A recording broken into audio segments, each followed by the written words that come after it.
Hi everyone, welcome to Lyle's Kitchen. As you may have noticed, the channel name has changed, but we're going to still do the same old fun cooking stuff here. Not necessarily only for noobs anymore though, we're going to kick it up a notch. We don't have to play like we don't know how to cook. We're going to go ahead and cook. We can cook with the best of them if we have to, I think. So, that being said, today we're going to do a sous vide of a filet mignon, and then we're going to cover it in 24 karat gold leaf. Now, if that doesn't bring some bling to the channel, I don't know what will. So let's get cooking.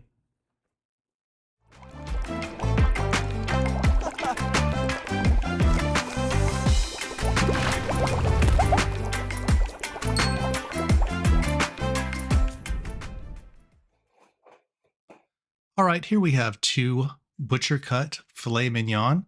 By butcher cut, that means they're not the medallion type. They're the actually far end of there. I think you get a little more flavor, and they're just every bit as tender. These happen to be cut about 1.5 inches thick. What we want to do here is pat them dry. That'll help the seasoning stick just a little bit better. We're just going to use salt and pepper on these. I think that's all that any steak really needs. Now be sure to be generous with this as the meat is so thick. Get plenty on the plate around it because we'll use that side, of the plate there to dab up the rest of the seasonings onto the steak.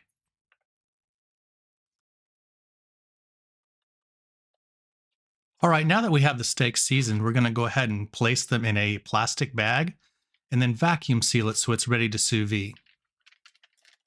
Now, the reason we're not putting both steaks in one bag and sealing them together, although that would save bags, they won't cook as evenly, and we want all of the juices for each steak to be in its own bag, so it kind of cooks in its own juices. This will keep the steak even more moist.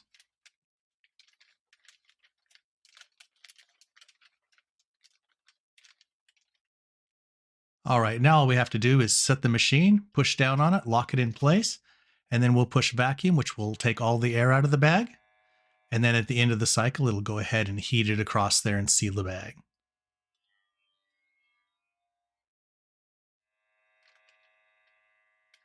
Here we are doing the second steak.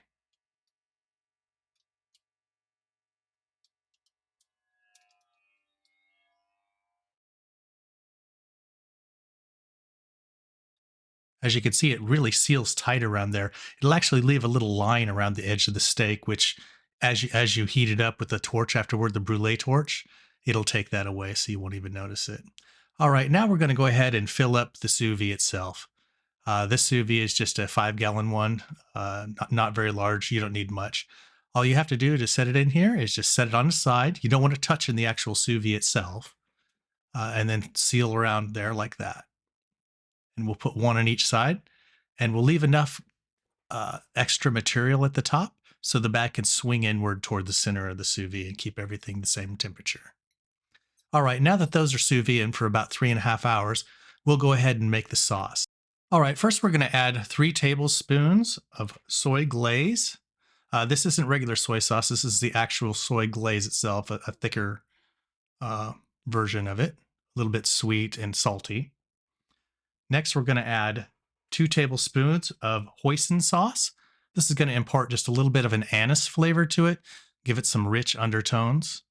Little tip here, if you don't want your sauces to stick in the spoon like I'm having trouble with here, go ahead with a little Pam cooking spray. It'll come right out. Next, we're going to add a little bit of sambal oelek, give it some heat. I prefer sambal oelek. You could use, any hot sauce that you prefer.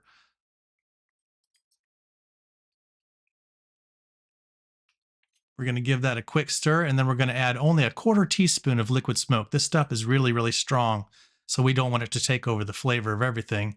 But that quarter teaspoon there is going to really, really bring out the hints of smoke in there and add the depth of flavor to the sauce. So now just go ahead and stir this up really, really, really good here. And then we can set that aside when we're done.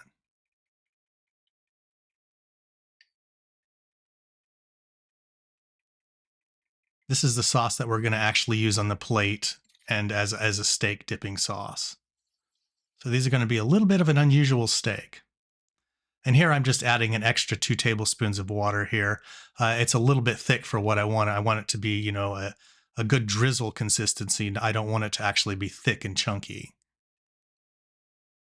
All right, now we're going to make some radish rosettes. I thought, we might as well fancy the plate up just a little bit here.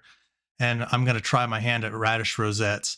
I've never done this before, as you can probably tell, but we're going to muddle through it together.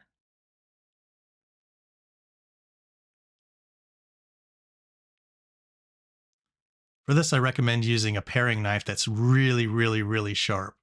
As you can see, mine is not quite what I need here. It's just a little bit too big, but we're going to make it work. More flexible blade would have been a better call there.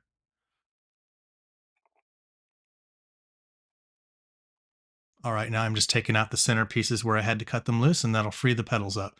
Now these petals will actually come open just a little bit as we let them soak in the marinade for a while. The marinade is going to be made of mirin and rice vinegar.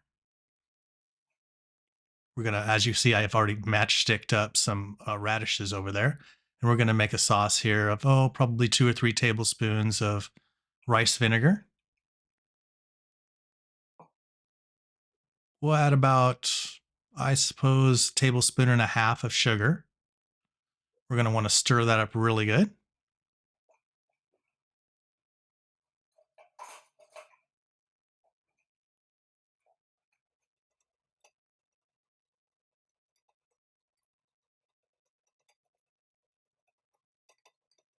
All right, as soon as we get all the sugar dissolved in there, we'll go ahead and first we'll add in all the radishes.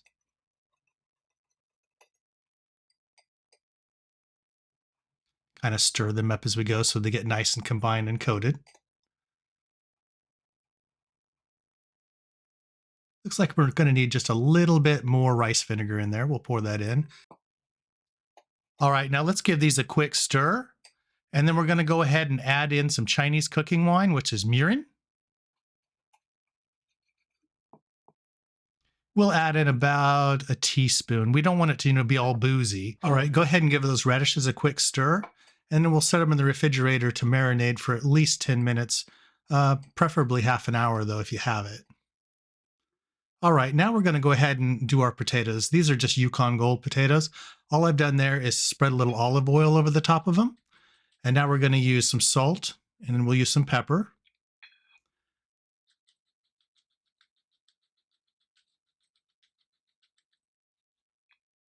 Now we're going to use a little bit of Japanese 7 spice. And then we'll finish that off with a little bit of garam masala. Then we'll place these potatoes in a 400-degree oven for about 20 minutes. You want to make sure you get these all, though, stirred up really, really good. Get all the seasoning all over the outside of them and the oil. And then go ahead and spread them in an even layer on the sheet pan. All right, now that we've got that in the oven, we'll pull these out of the sous vide. It's been about 3.5 hours now. And let's take a look and see what we got here.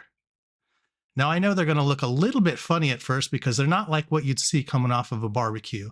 The main issue with sous vide cooking, it doesn't cause the Maillard reaction.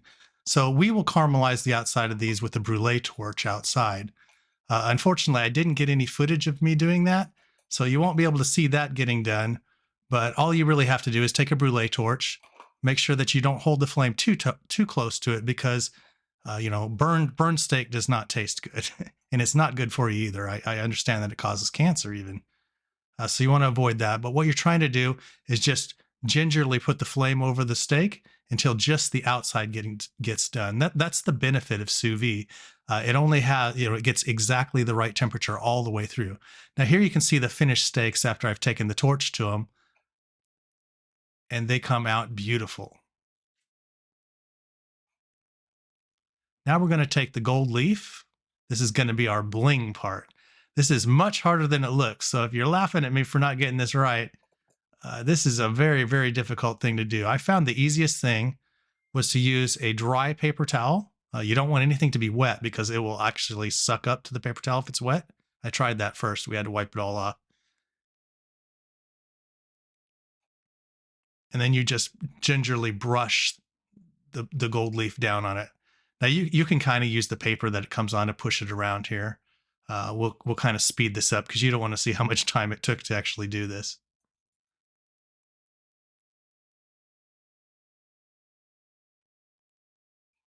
All right, and now you see we have the second one done, and we're almost ready to plate.